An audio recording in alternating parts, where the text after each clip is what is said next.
Okay, I decided what I was going to do with the leaves, and if you'll see this here, I just did some running stitch on one side, and then I did some cross-hatched stitches over here. So I'm going to show you real quick here. I may have to speed some of this up depending on how long this takes. The running stitches, and that's the easiest part. You just start where you want to start one, and you come up and you go down,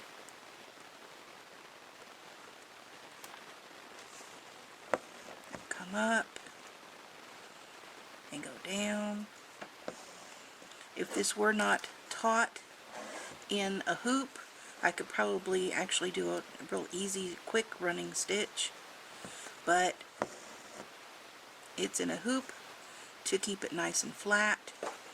So I go up and I go down, separate stitch for each direction.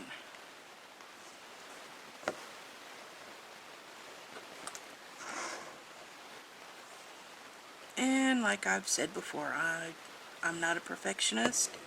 If it's a little wonky, that's okay. I think it gives it character. Some things I get persnickety about. This is not one of them. I want it to look handmade. I don't want it to look like it was made by a machine.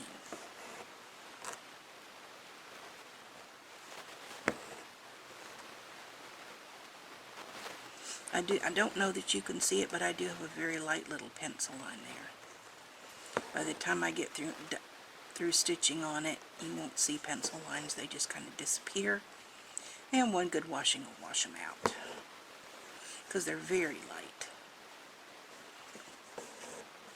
And what I did with this one over here, is I just went up one side and down the other.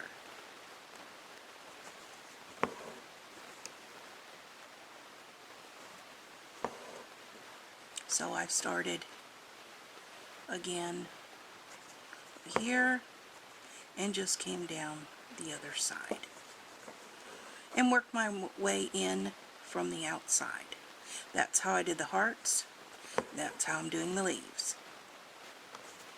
To me, that's just easier. You get a better spacing on it, and you might end up with just a more short run of stitches in the center. But to me, it looks better than if you start at one side and go all the way to the other.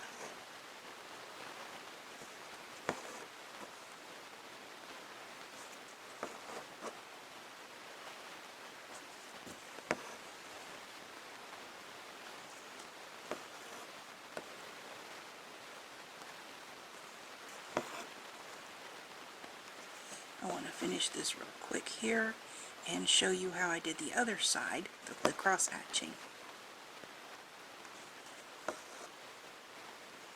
So I'll leave this side of the leaf for now and tie it off.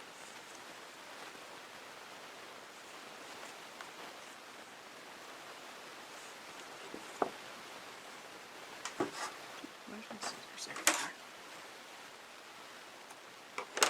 Okay, I'll be back in just a second. Alrighty, I'm back. And I've made some pencil cross hatch lines. These actually are even with the fabric weave, just because that's the way the leaf is kind of at an angle. So what I'm doing is going from side to side,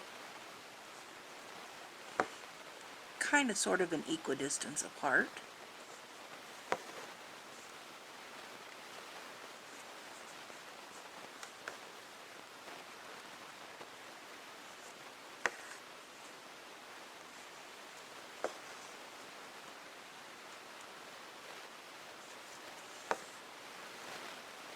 And in this case, it doesn't matter how long the stitches are, because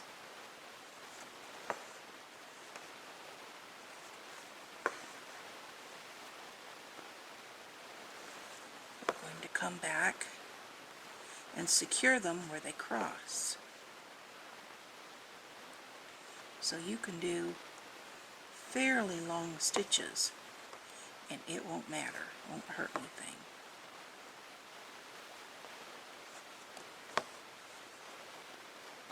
Hope I have enough on here to do this.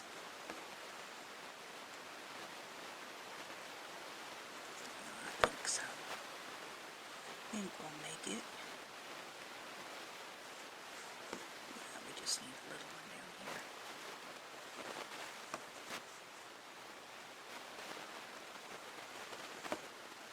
Okay, I'm just going to trim that off and I'll catch it up later. Let me thread another color in and I'll be right back. Okay, so on the back I caught the ends of the previous color plus my new one. So I'm ready to start showing you the cross hatching. Now, this does make a grid, but what we're going to do is make like a cross stitch. Just a tiny little cross stitch right over the center of where the two longer pieces cross.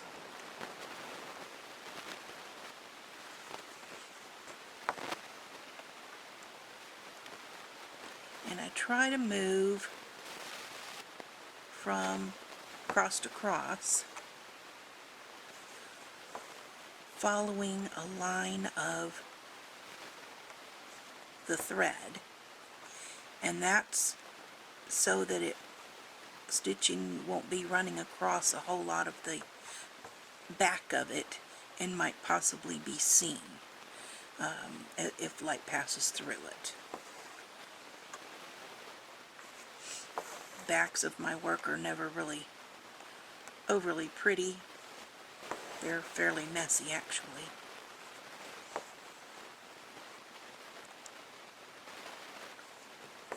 But when I'm doing something that's got a lot of open area like this is, I do try and keep my stitches underneath where there's already stitching so you don't see threads running across.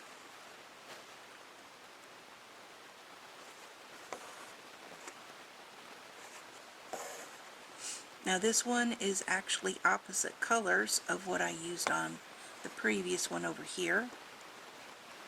That one I used a pale green and cross-hatched with yellow.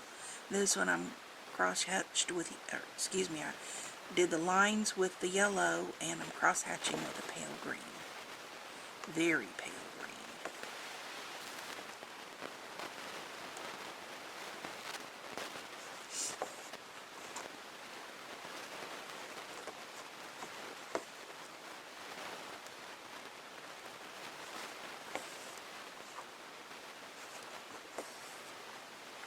And you see, since you're basically tying it down everywhere that thread crosses, you don't have to worry about how long your stitches are. I've seen some instances where the stitches were several inches long. I've got a knot. Okay, if you get a knot in the back and it looks like this, if you'll hold your thread and then pull up on that loop, it'll come loose.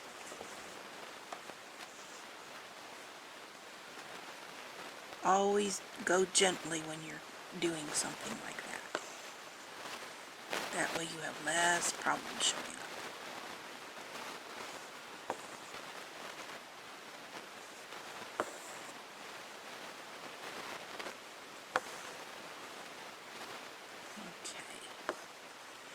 Now, I've got one to do here, but I'm going to go ahead and go up to this one because I can come back down that side.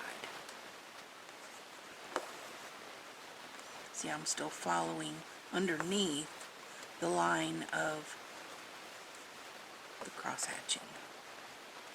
Okay, now I'm going to go ahead and do this one.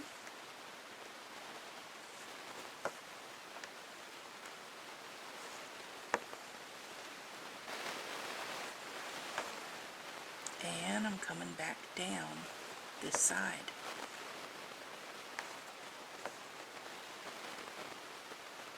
So I still did not have to go crossways where there is no stitching on the back side.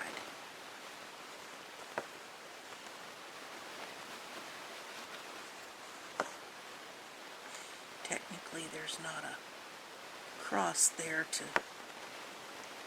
of the long pieces, but I think it will look better if I do that.